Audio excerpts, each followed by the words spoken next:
Okay, okay. So finally, after months of literal radio silence from these guys, we have an update on movie 3, all the things they've been working on, a ton of sneaks, progression, all of that stuff, and we're eating good. What can I tell you? So in this video, I'm gonna go over like everything they showed, go into detail about it, what it's actually showing and stuff. And yeah, let's just get straight into it with movie 3 details. So, unfortunately, they don't show a lot of what is actually in movie 3. However, they do show that it's going to be 1 hour and 40 minutes long. An hour and 40 minutes. That is almost as long as the Fantastic Four movie that just came out this year. And if that wasn't good enough for you, he even said in sub chat, which I'm allowed to share now because technically it's not subscriber chat anymore, he says it will be longer. That's unedited clip and not everything. So this currently is just the raw footage and not all of the footage. So there's going to be more added onto this, and then when it's edited, it's going to be longer than an hour and 30 minutes. So maybe it'll even come closer to the Superman runtime of 2 hours and 9 minutes. Who knows? Who knows? That's kind of crazy though. So literally, this is going to be a movie length full of content for this stupid game. And the best part about it is that right after movie 3, the game can be played in CC. So the fan base will finally be able to experience the silly game. And when that happens, that also means we are on a steady track to release.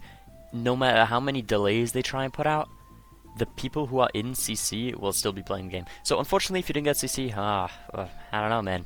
It sucks to suck. But if you did, no more delays are really going to affect you. Apart from maybe wave delays, but yeah.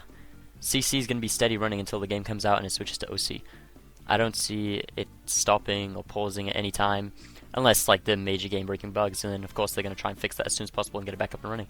But yeah, this is very, very good news. Okay, now with movie 3 stuff out of the way, I'm not good at speaking today. Now with the movie 3 stuff out of the way, let's just go ahead and talk about the progression and what they've shown about that so far. So as you can see here, this is the majority of what they've shown on progression. Of course, this is only a small couple of seconds from the actual minute-long trailer itself, but we can get a lot of information from this. So as you can see, it's kind of like a web with all these different places linking to each other, which of course means that the progression is going to be open world. So you can go to wherever you want, make progress from wherever you want, and then when you're at those locations, there's another mini web that spirals off into different directions. So, for example, we can look at the Dwelven Kingdom, and then that goes to Shell Scribes, Rosador Kingdom, and then it goes to all these other places, and then you go to Arabastal Kingdom, which I believe is a play on Alabasta, of course. But then next to that one, you can see we have a hidden location. We don't know what that is. I assume that's to keep some mystery behind all the locations in the game and all the progression points. But if we look at the branches coming off there, we can see all of the like NPC pirate crews, like the Silverhead Pirates, the Ember Pirates, the Ironclad Valor, and I'm not sure if all of these are pirate crews, but most of them definitely are. Like, we can see Obsidian Fury, Midnight Soul, Ruby Storm, Ivory Smiths. Ivory Smiths could be a pirate crew, but it could also be a place for blacksmithing, like creating weapons. And then if we go over to the left over here, we see some more crews. Dancing Blade, Fall Forward, blah blah blah. So I believe most of these are pirate crews that are just branching off these kingdoms. Like, you go to these kingdoms to make alliances with these crews, but they could also be something else. So that's just worth looking at and considering. Ooh, okay. Now we're getting into the good stuff. This is the stuff I like. So they've shown a fair bit of mounts in this trailer. So if we take a look, they have this huge owl mount, and you can actually fly on it, and I think that's just so cool. Like, I'm not sure what kind of things you can do on these mounts. It looks like you won't be able to fight on them, which may be disappointing, but I'm also curious as to how guns are going to work with the mounts. Like, if you get shot out of the air, does the mount just like fall? Does it have a health bar? Like, do you dismount it? Like, dude, you know, when I see this stuff, I think of like Ark Survival Evolved, and like all the PvP like with like mounts in that game and how you could grab people off of their mounts, throw them around, use guns on top of mounts. And if they had that in this game, that would be so cool. And I think you guys have to agree with me there. Like, this owl mount reminds me a lot of an Argentavis. I'll probably throw a clip here just so you guys know what I'm talking about, just because you guys are probably too young to even play Ark in the first place. But yeah, they also showed a whale mount, which is of course the gold subscriber benefit. So if you did subscribe to gold when that was available, you will be getting that when the game releases, which is great. And then they also showed, like, I believe this is a form of fishing.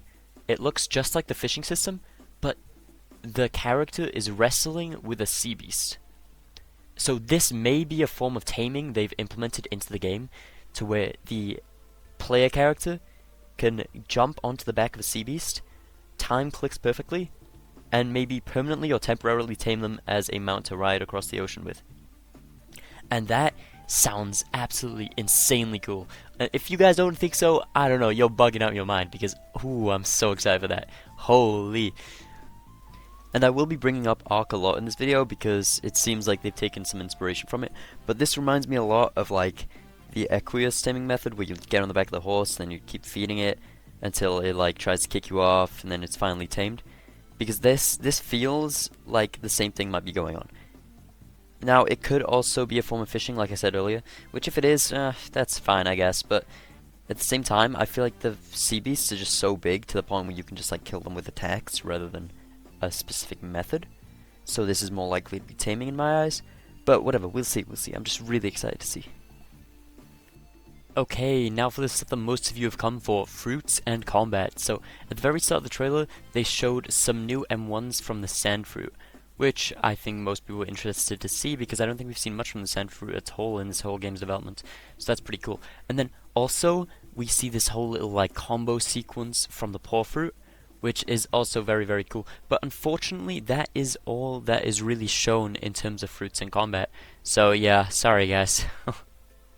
And finally, they just showed a little compilation of all the hours they've been putting in doing dev work, so you can see 15 hours, 14 hours, then they showed some little map sneaks with this whole, like, submarines, boats, airships, all of this stuff. Pretty cool stuff.